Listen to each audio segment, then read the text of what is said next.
Know what to eat, but find yourself not eating it. Perhaps you've been on diets and off again and just wonder why you can't stick to them. The Eating For You podcast, hosted by me, Sally Ann Pisk, will show you what's been missing so you can enjoy a healthier way of eating that lasts. Hi, welcome back, Rosemary. Hi, Sally Ann. Thanks for having me back. I'm really pleased that you're here today to continue our discussion with sleep and especially that relationship between sleep and menopause. So, how much of a problem or how many ladies do you see who are struggling at that time of life with sleep? In fact, this is the majority of my clients, not only because I specialize in insomnia, cognitive behavior therapy. I see women who are the majority of insomnia sufferers and women in midlife especially, just because midlife, and we'll be talking soon about this, hormone changes spell havoc for sleep, both getting into sleep and maintaining sleep. Yes. So this is the majority of my client base. And how often is sleep disrupted by hormonal changes in menopause? Well, very often. And the difficulty with perimenopause and menopause is that hormonal changes, 24-hour hormonal fluctuations and unpredictable. So we don't know when those hot flushes are going to occur. And if they occur at night, then the increase in core body temperature potentially is enough to push us out of a slow wave sleep cycle. So even if we're in slow wave sleep, and I think just to outline how important that drop in core body temperature is to both get us into sleep and maintain sleep. We need a sort of 1 to 3 degrees Celsius drop in core body temperature to both get us into sleep and keep us asleep. Yeah. And so a hot flush in the middle of the night will be responsible for wakings many times. Yes. And of course, too, I think having gone through menopause myself, I understand the inconvenience of being woken up through the night, with hot flushes. But I also appreciate that my experience was somewhat mild to what many women experience. And, if you're listening in with us today, we're not going to be sort of overcomplicating menopause, but we're not going to be saying it's a smooth transition for everyone either. It's different all the time. It's different at different stages. And I know for myself, when perimenopause had started off, I actually got quite an unusual symptom, and that was a drop in blood pressure. And I found one study that looked at the impact of vasodilation on women exercising with their blood pressure dropping. But because mine was always running kind of low anyway, it did actually physically impact on me. So we're all different. And I think, Rosemary, I know we're going to be touching on the strategies today, but just being cautious, I suppose, of also listening to what's happening to other women, because we're not all the same, are we? No, that's true. While it is a universal process, really, yes. But yeah, it can be of greater or lesser severity for different women. I know myself that I was definitely woken quite regularly by hot flushes and that rapid temperature increase during the night. And then it doesn't actually stop you from getting back into sleep. Essentially, if you're sweating, then that process is going to help you to cool down. So it won't, you can throw the covers off and maybe change t-shirts or something and then get back to sleep again because of the drop in core body temperature that happens soon after is going to assist you getting into sleep relative to the rise in core body temperature. So the only thing is, if we then drive a wedge into that next cycle of sleep with worry and rumination about the costs of not sleeping, the uncertainty of how long we're going to be awake, and also the uncertainty of whether there's going to be another hot flush coming. Yes. And so, this really tests our tolerance for uncertainty. And if we can allow that and forgive it, then we've got a better chance of getting back into sleep after that hot flush.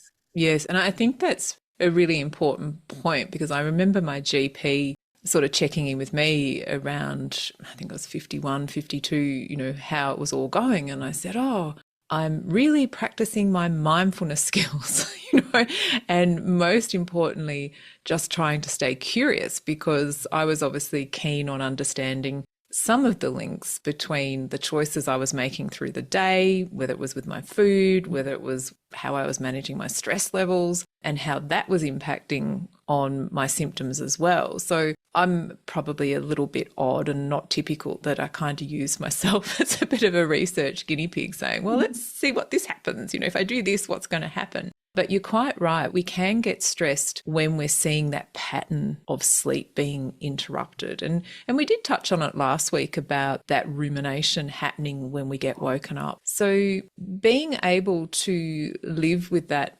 uncertainty of when is the next hot flush going to come, or is it going to come? Is it going to wake me up? Is there any strategies you can suggest for that, Rosemary?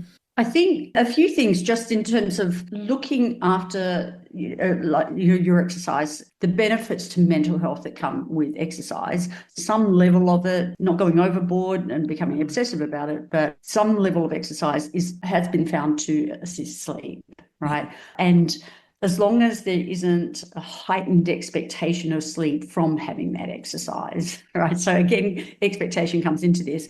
But in terms of the most Googled phrase about sleep, which is, how do I get more deep sleep? It seems that one thing that does actually assist you with getting into delta wave sleep, slow wave sleep, is some regular daily exercise. Yes. And there've even been studies about, fitting in exercise sort of, later in the evening. And as long as it's not too vigorous, then it can actually, assist you in getting into sleep, even if you do evening exercise. Yeah. So basically some regular exercise is going to be an important part of maintaining your core body temperature and looking after your physical health and mental health so that if you were to wake with a hot flush, then you can better deal with the consequence of that. Yes, and I certainly remember an extreme, it wasn't really an experiment, but it was just how life unfolded. I had been traveling overseas for quite a few weeks, and where I was, the food wasn't like what I was used to eating at home. And I really noticed the frequency of hot flushes increased, while I was away. And I'm thinking, oh gosh, when I get home, I'm going to take out everything that I know was causing hot flushes for me. And that was, things with a lot of added sugar. It was salt seemed to have a big impact on me, and alcohol. We were in Italy, so I was doing a little bit more wine tasting than I normally would have.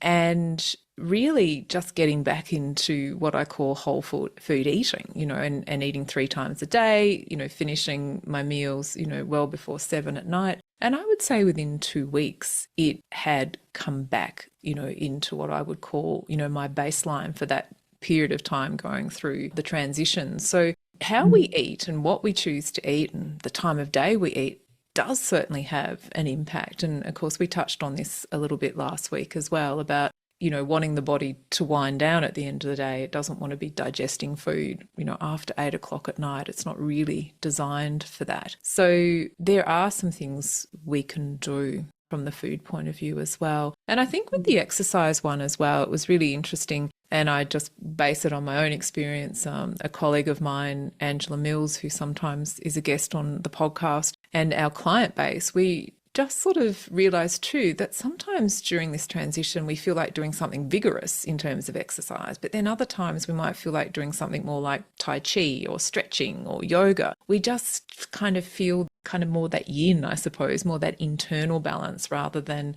being vigorous and getting out sweating and so forth. So I think getting some guidance with that or listening to your body is really important as well. I know exactly what you mean, just in terms of like highly spicy food affecting core body temperature and sleep. Because I remember being over in Malaysia for World Sleep Day and, Gosh. being plied with curries, like really hot curries.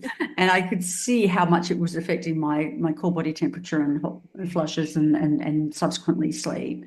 Yeah. So the irony, yeah. And so as soon as I came home, I got back onto, into more plain food or, less highly spiced food. Yeah. And yeah, and I could see immediately the way it was helping me regulate my core body temperature. Yeah. So if we look at menopause, we obviously are aware of this hormonal transition that's occurring, but we have to be careful, don't we, that we're looking at everything in our life that could be impacting on our sleep. And I say this, a bit of a disclaimer, that we don't want to overwhelm you with everything that could be going on in your life, but we do have to look at everything, don't we? It's not just the transition. There could be other things happening in our life or other health conditions that could be impacting on our sleep as well.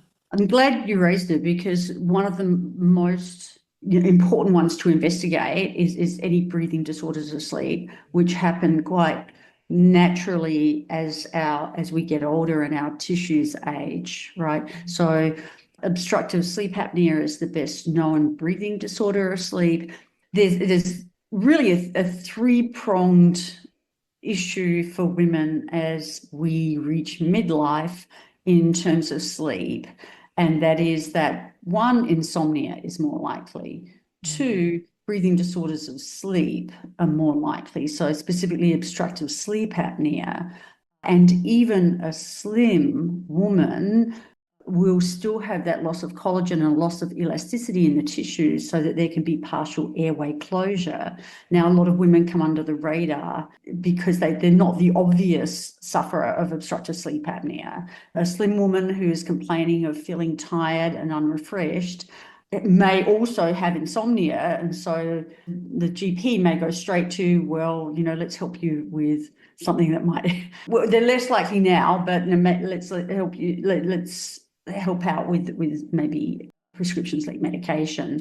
And unfortunately, the majority of those, with the ones that really seem to work, the more sedating ones actually are respiratory depressants. So they're actually going to make it even more effortful to keep the airway open. And I think that's an important one for women as they reach midlife.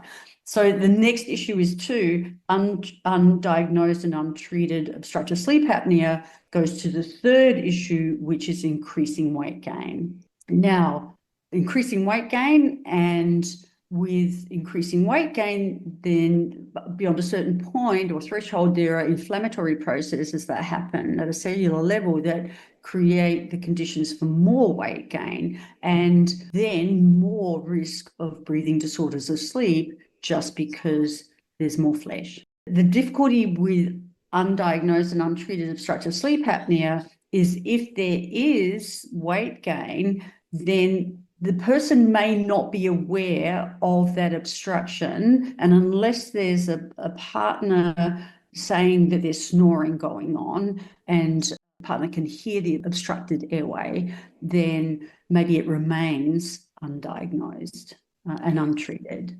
Yeah, and I think that's a really good one. And I think when we talk about insomnia, that's one thing, but sleep apnea is very different. And of course, looking at the impact on our stress hormones, then of course that's going to make it harder for women to lose weight because they're going to feel tired, they're going to feel hungrier, their ghrelin levels could be up, their leptin, which is like our off button for eating, is delayed. We are tired. We naturally feel like more energy dense foods. So we're going for the sugars and the fats. So I think that undiagnosed sleep apnea is quite a revelation because it's something that I wasn't aware of until, we had connected and you mentioned it to me and I did some research and I still feel it probably is undiagnosed or misdiagnosed in a lot of women. So if we can raise the importance of discussing this with the GP as well, because I was certainly biased, I suppose, thinking that most sleep apnea occurs because of weight gain, that's part of the reason, but you're quite right. It's not just in women who are overweight. Women of all weights could possibly have this issue. It's just unfortunate that, I mean, this kind of trifecta of issues all kind of converges at midlife change. So, and many women may have had insomnia before that, childbirth with, I mean, I see women of all ages, from their 20s to their 80s and for insomnia. So, it can happen at any point, and it does seem to be hormonally mediated for a lot of women. If they're or ovulating or with PMS, then they can expect some sleep disruption. So then obviously with childbirth and then, night feeds and such, sleep disruption. But Yes. once we hit midlife, then with that loss of collagen, that, the risk of obstructive sleep apnea, then suddenly we get this unfortunate trifecta of weight gain, diabetes picture, untreated obstructive sleep apnea, and insomnia. And then if you add a fourth to that, then, we've got potentially efforts to avoid insomnia or treat it with respiratory depressants, which are the sedatives that people seek in insomnia. Yes, yeah. And we have to be careful of that downward spiral too, in terms of trying to correct all of these things or adjust to all of these hormonal changes that are happening. Because if we feel tired, well, then we're not going to feel like the exercise. We're more likely to grab something that's easy to eat and may not have as many colors as in our vegetables or a really nutritious source of protein. So that is going to impact as well. Plus, something that we were talking before we started recording, Rosemary, and as I mentioned at that time, I think it would be great to do a whole episode on this, but I think it's that concept of trying too much and trying too hard to get it all right so we can have that perfect sleep, so we can, have that healthier weight. And people who know me that often will know my saying that I think all women are super, but we are not super women. We're not super woman. We're not able to do everything that we might want to. And I think that's important as well, because, menopause can hit us at different life stages. Some of us might still have children that are dependent on us. Some of us will be looking after grandchildren or aging parents, plus we might still have a career. There's a lot happening at that sort of age between, say, 48 right through to 55, isn't there? That's it, the sandwich generation. This is when they're, teens with, all the challenges that come with that period, and then elderly parents who need, the stresses are just ongoing, really. Yes. And so you can understand why insomnia, if you didn't have it previously, you can have this bewilderment of having, 50 years of good sleep, and then suddenly, some pretty marked insomnia, severe insomnia. So, and I suppose that issue of kind of falling through the gaps, especially for, women of, normal weight range who aren't aware that they're snoring, and they just kind of fall beneath the radar and maybe remain undiagnosed if then if there is a breathing disorder of sleep. Yes, yeah. And of course, there'd be even a higher risk, if you're a single woman, you're living by yourself. There's no one to say, hey, you snored a lot last night. So it is very difficult to know. So, Rosemary, how do we start alleviating this concern and provide some practical things for women to reflect on in their life to see if they can start making baby steps, small steps to improve the quality of their sleep? Firstly, if there's continual unrefreshedness and feeling tired both in the morning and throughout the day, loss of motivation, to exercise, and then, like you said, just grabbing at, processed snacks and sugary snacks to try and maintain some sort of burst of energy, then a place to start is a lot of women are doing some evidence-based research online, and you can find a lot online in terms of good value help if you know where to look. Right, there's some excellent podcasts too with women who have who are trained in these dietary areas, in nursing, in psychology, in medicine, and there's so much worthwhile help online. And that's where most women do actually turn it first. Yeah. Don't leave it at that though. The No. next part would be just starting a conversation with your GP. And we know women are good at, continuing to see their GPs and getting preventive help, right? So maybe start talking with your GP and noticing and just talking about any potential snoring that might be noticed. One of the things that happens for women in REM sleep is a sudden awakening and a gasp, right? Yeah. And that's the thing that we might be aware of, that we suddenly wake with a start Yes. and that can be a sign for us that we may have been snoring, and we may have had an upper respiratory resistance that actually creates a startle response there. So if we can, and also if we wake with a dry mouth, dry throat, feeling headachy, then that could be something that says, look, this is not just insomnia. There might actually be some snoring going on, and maybe it'd be a good time to get a sleep study done. Yes. Right now, sleep studies are pretty inexpensive now. You can get them at all the major hospitals, public hospitals, a number of private clinics, and really an ambulatory sleep study where you go in at 6 p.m. They put all the apparatus on you to collect the data throughout the night, and then you just go home and sleep in your own bed and return the equipment at 7 a.m. the next day. Then this can give you a lot of good information about whether there is a respiratory or breathing disorder of sleep. Yes. Yeah. And also to give you some information as well about how consolidated your sleep is, and where the insomnia lies, the evidence for perceived difficulties in sleeping. So, and compared to a wearable, which doesn't have the accuracy that compared to polysomnography, where you're capturing with those electrodes pasted onto your scalp, Yes. all the brainwaves associated with the different stages of sleep. So you can get some really good information from doing like an ambulatory or home sleep study, or if you go into a sleep unit overnight at a private Yes. Yeah. hospital.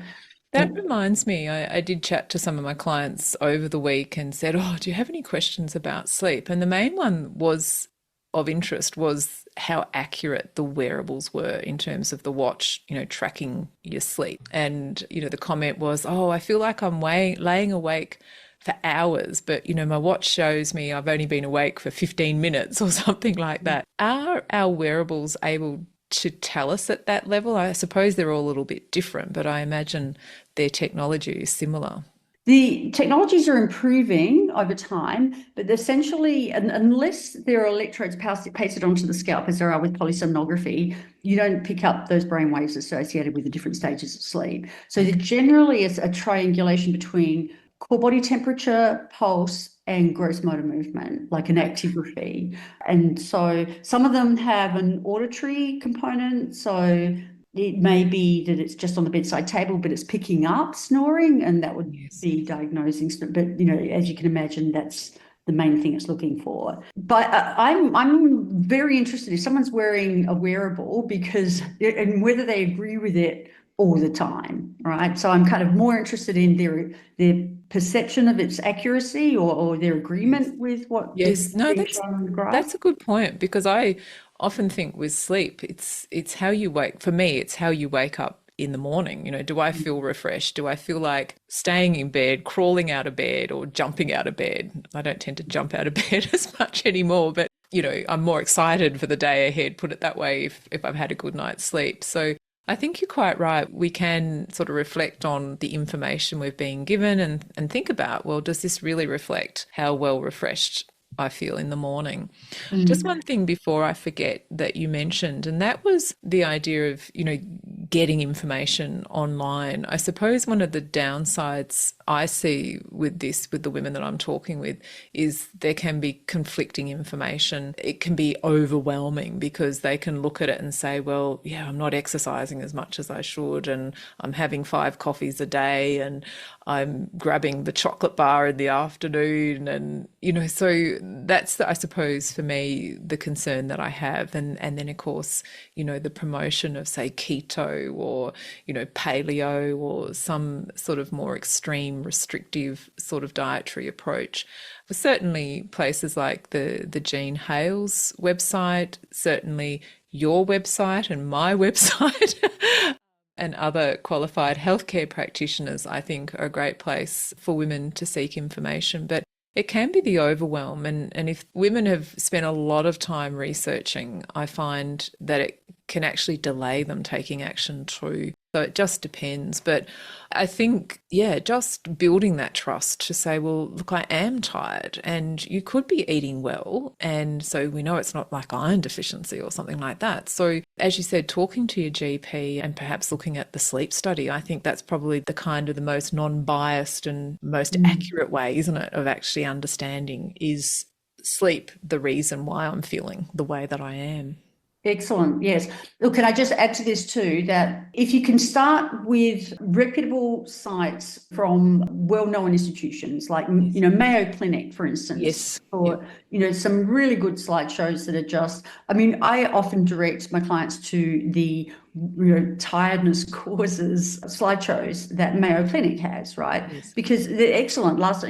Most often people come to see me, and if we were to do a pie graph analysis, pretty much when people walk in, they say, yeah, 99% my poor sleep is to blame for my tiredness, right? It's the only reason, right? With maybe Yes. little 1% stress or something, right? If you could imagine the pie graph slides. And so one of the things that I ask them to do, if tiredness is the main cause and it's not about, just wanting more sleep, right, is let's look at these slideshows. Last time I saw, there were something like 40, physiological and psychological reasons for tiredness. Right? They fact check and ensure that the research is evident. It's data they have on there it has a research basis. Yes. So starting with the larger institutions like that will definitely ensure the evidence base for what they put on their sites is going to be a good start. And yes, I think having a chat, subsequently with your GP about things like, okay, all right, so I'm starting with tiredness because that's what I'm getting pervasively now. It looks like there could be this reason for it, this reason, okay, and then maybe I need to have some blood tests done, and maybe like a sleep study because I'm waking with dry throat, dry mouth, and headachy. Yes. Yeah. And I suppose that is the benefit, although I know it does sometimes concern me, as I just expressed, that there's so much information on there. We tend to start self-diagnosing, which is not helpful either, but it does give you some knowledge to then at least ask the question, as you've just been describing. You can go into the GP and say, well, look, this is how I'm feeling. Could it possibly be these things? And then they will know the questions to ask you to help clarify the best pathway to go, whether, as you just mentioned, it's blood tests, whether it's having a sleep study, and that way you'll gain the information that you need. And I think too, we often forget that the process of diagnosis is elimination. It's not always the first thing we assessed is the answer. And that can be frustrating, for my clients. It's like, oh, I've had this test done, I've had that test done. And I have to reassure them that it is just a process of elimination. We don't magically know all the time. Sometimes we do get it the first time, but not always, is what I'm saying. Well said. Yeah, I think that's a really important point. Yeah, yeah.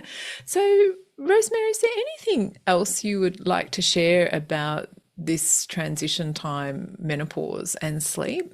Well, look, if let's just say there is some evidence for, and someone's had a sleep study done and they have, say, moderate to severe obstructive sleep apnea, even like for women who are diagnosed with mild to moderate obstructive sleep apnea, then they'll probably be referred to a dentist for a mandibular advancement splint to try to open up the airway. And that takes a bit of getting used to.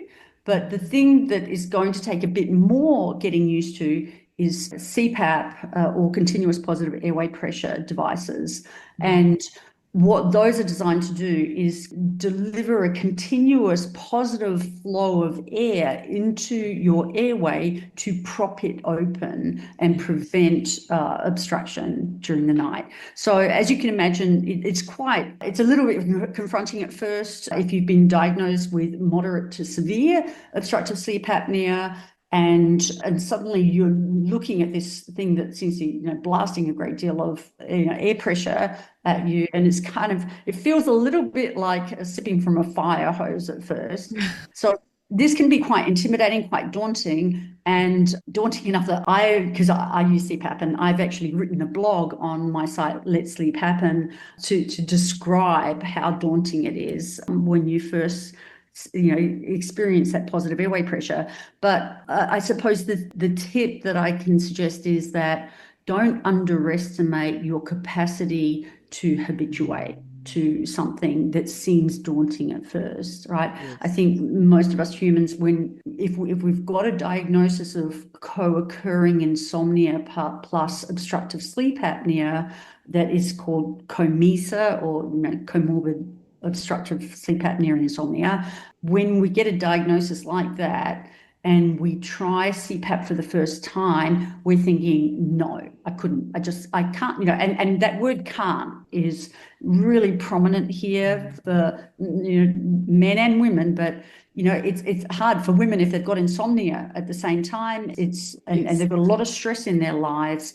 Yeah. They're thinking, no, I can't do it, or I couldn't even think of doing it without a sleeping pill, a sedative sleeping pill, which again is a respiratory depressant, right? So, and we don't want to relax the tissues so much that it could obstruct or make that the job of the CPAP harder. And so I'm increasingly now helping people who have this co-occurring insomnia and obstructive sleep apnea, and if you can commit to it as a valued pursuit, something, it's really about knowing whether you value that good health and you value having that respiratory health, because if you can desensitize to the CPAP positive airway pressure, then it will help your sleep health, your physical health, and can I just say it'll help weight loss and also your mental health, right? You will feel refreshed in the morning and your mood will be better.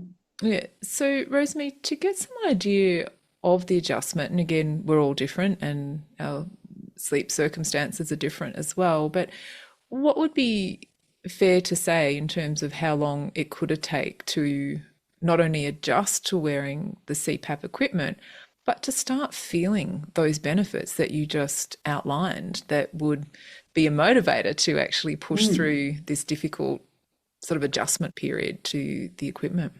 Yes, well, some people actually describe it as being overnight. And then they're wedded to it from the start. It's just, I can't live without my CPAP now. Wow. And we can see that it helps the core body temperature regulation as well as their sleep. They're not waking sweaty during the night as much. It's not so effortful for them to breathe, and because the positive airway pressure takes care of that for them. Yes. So for other people, for other women, it might be like a couple of days, it might be a week, it might be a few weeks. The deciding factor seems to be the propensity to take it off, right, multiple times. Okay. And this is something we've got to remember in terms of habit formation. And essentially, it's whatever we practice, we get good at. Now, if we can practice keeping it on, then we're going to actually habituate to that faster, right? And it's just our central nervous system is going to see the situation as unchanging. Yep, no real threat. Now I'm getting used to it, and then our vigilance for it reduces and our threat monitoring reduces, right? Now, if you have any pre-existing insomnia, you're going to be fearful of that and thinking, well, no, I can't ever take my attention off this thing because and worse, it's actually increasing my heart rate and it's making me feel, anxious about getting to sleep. And so therefore I've got to take this off. Now, the more you practice taking it off, the better you get at that, right? Yes, yes, And also more confirmed in the belief that, well, I've got to take this off in order to get to sleep. And many yes. people will describe to me that they just pull the thing off and then, the CPAP mask off and then say, phew, now I can sleep. And just, even though they really do need that positive airway pressure to keep the airway open. So they can get that continued sleep. Yeah, so I suppose that's where, of course, you can help out with strategies for each individual to come over, I suppose, that unhelpful belief that by taking off the CPAP, I will sleep better. It's kind of leading them astray, but it's powerful. And that's something that people have to overcome to be able to endure and get the benefits of the CPAP. Yeah, I mean, and it is a matter of everyone having to desensitize to some degree, like either in a single night for those people who can see the real, benefit straight away and have buy-in straight away, or for those people who, take a bit longer in terms of days or maybe a couple of weeks. But it's about allowing yourself to notice where your attention kind of starts to fade from it, where the vigilance starts to fade because you can see there's no increasing threat. It's just, the principle that our brain works on is that if it's no longer threatening and it's unchanging, then I can cease to notice it. And Yes. I think we underestimate our capacity to let that happen. Yes, yes. And I know we talked last week about the process of sleep being, part of our primal brain, part of the oldest part of our brain, and that drive to protect ourselves from threat as well isn't far behind it. So it's interesting that in this case, we're trying to overcome the threat of staying awake so we can actually sleep. It's like a very interesting sort of point that we have to get to move past and to actually get the benefits of the CPAP and, yeah, enjoy the next day rather than being fatigued all the time. Yes, exactly. And I suppose it's the promise of that we're holding out there and saying, you can just kind of persist with this and, and use a range of things to help desensitize so Yes. that it's not such a threatening process. Yeah. And know that your brain is good at getting the sleep it needs. Once you're in slow wave sleep, then this positive airway pressure will just carry on. You won't be aware of it now. Yes. And that's why you can, it's better to have it on at the beginning of the night because you've got the maximal sleep drive and you're producing melatonin, sleep hormone, to Yes. help you make the most of that. And a certain amount of the habituation, the central nervous system habituation, is continuing whilst you're in slow wave sleep Yeah. and unaware of it. Yeah. So this is something to trust and know that, look, it might seem impossible at first, but it is possible to desensitize to this. It's just actually allowing that it could be possible and going with it. That's right. And I don't require, CPAP myself. I have family members that do, but I suppose the only thing that comes to mind for me in terms of, being tired and wanting to fall asleep and having to desensitize myself for something is if I'm camping, like doing a multi-day hike, very thin mattress. It kind of gives you some, sort of some padding, but not like your bed at home. And you're sort of lying there and it's like, oh, this doesn't feel like home, but you still go to sleep, so, and that might be helpful for some of our listeners to think, well, there may have been somewhere where you had loud noise or there was a smell in the room from the cleaning agents that they used, or the bed wasn't as comfortable, but you did get to sleep. And as you said, we are capable of desensitizing ourselves so we can fall asleep and get the sleep that we need. And really, as long as if you're hiking in that 16-hour window of wakefulness, in sunlight during the day, you have this really Huge. substantial wave of sleep pressure. Huge. I think I could probably sleep on the 10th floor without a mattress, to be quite honest. But that sort of brings into all the components of our sleep that we mentioned last time as well, that importance of getting that wake up time right for us and getting some daylight, some sunshine through the day and making sure we do feel sleepy when we're trying to go to sleep at night. Quite right. I mean, this is, that's why getting up with the sun is a big reset. Like, I mean, it not only resets our circadian clock, but also our mood, right? Yeah. Because it looks after our serotonin neurotransmission, mood neurotransmitter. So, and that having been optimized is now going to be used by your pineal gland to manufacture melatonin sleep hormone tonight. Just naturally as it gets dark Yeah. without supplementation, right? So, and there's an interesting American study that was done a few years back where college students were out hiking for a 2-week period, I think it was, where they were testing the melatonin secretions each day and found that on average they were producing melatonin earlier because they in the absence of electric light they were producing melatonin sleep hormone earlier and going to sleep earlier after being around the campfire and so this is just in a 2-week period of regulating their sleep Yeah, by and being out and in I the think wilderness. I have seen similar studies where it's one being outdoors, but also not having the artificial light extending our daytime, that people's sleep returns quite quickly. So if you don't have sleep apnea, maybe, going out camping every now and then to reset, I don't know. But, just being aware, I suppose, of the artificial light and how it does impact on falling asleep and that sleepiness that we need to actually fall asleep. Just as an aside, too, all the major CPAP manufacturers also have travel models where you could actually have a battery operated one and still get the benefits of positive airway pressure if you're out camping. So, Yes. and then Yeah. it's more lightweight things. Yes. Yeah. That's fabulous because when, if it's something that you love doing and you sort of feel like, well, I can't sleep because falling asleep's not going to be a problem, but the waking is still going to be a problem because of the sleep apnea. So that's great news that they've got so-called camping models as well and trekking models. That's great. Can I just on one point about the wakings, if you're out camping and a certain level of vigilance for sound because you're in Yes. unfamiliar territory, right? That's our brain's job after all.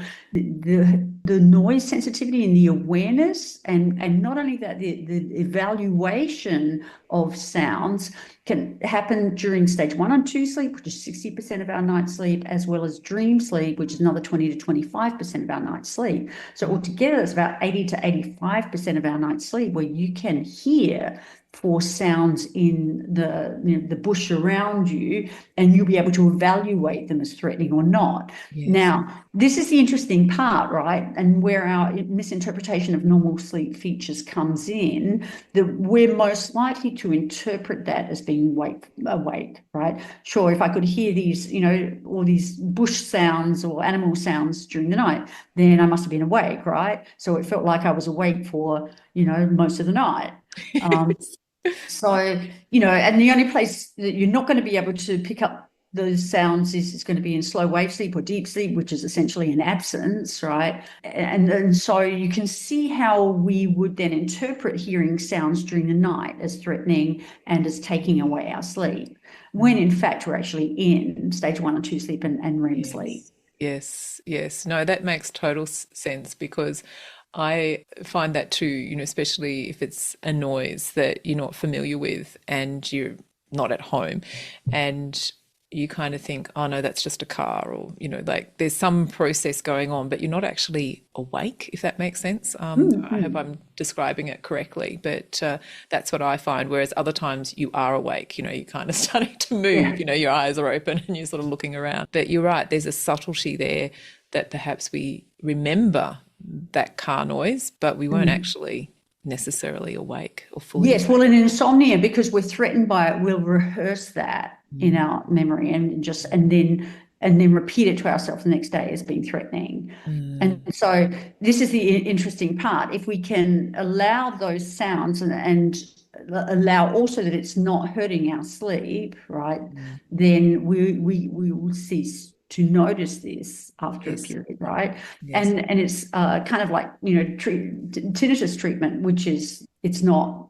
silence. The treatment for tinnitus is sound, right? Yes. So, and again, it's based on this capacity of our attention process to just fade from something that is unchanging and unthreatening. Yes. For example, like if the garbage truck comes past your house every Wednesday at 4 a.m. Yeah. over a period of time, if you because you can evaluate it from within your Yes. stage 1 and 2 sleep and REM sleep, you'll recognize for yourself, yeah, it's just a garbage truck. I can cease to notice that. Yes. And then you don't rehearse it in memory. You don't rehearse it as threatening, and then you just don't notice it. Yeah. Our brains are just amazing. There's just so much always, Rosemary, isn't there, to learn how we can kind of train the brain in some ways, or as you said, not take notice of things that we don't need to take notice of either. So yeah, fascinating. And I think the most important thing that I enjoy about our conversations is that we can fix this. It's not something that you have to keep enduring. With the right support, you can actually get the night's sleep that you require, feel healthier, feel more positive, do some of those other health supporting activities like your walk or your yoga or your meditation, or preparing, nourishing food for yourself. So, Rosemary, thank you so much again for sharing with us on this really important topic of sleep and menopause. Thank you. Thanks so much for having me, Sally-Ann. It's really been a pleasure. Thanks. Yes, and I'll make sure your website details are there. I'll also track down the Mayo Clinic slides that you mentioned, and we'll make sure the link is there for those as well. And if you have enjoyed this episode, you've been listening along, please leave us a review and share it on your social media pages. And of course, if you haven't subscribed yet, make sure you do so you don't miss out on our future episodes.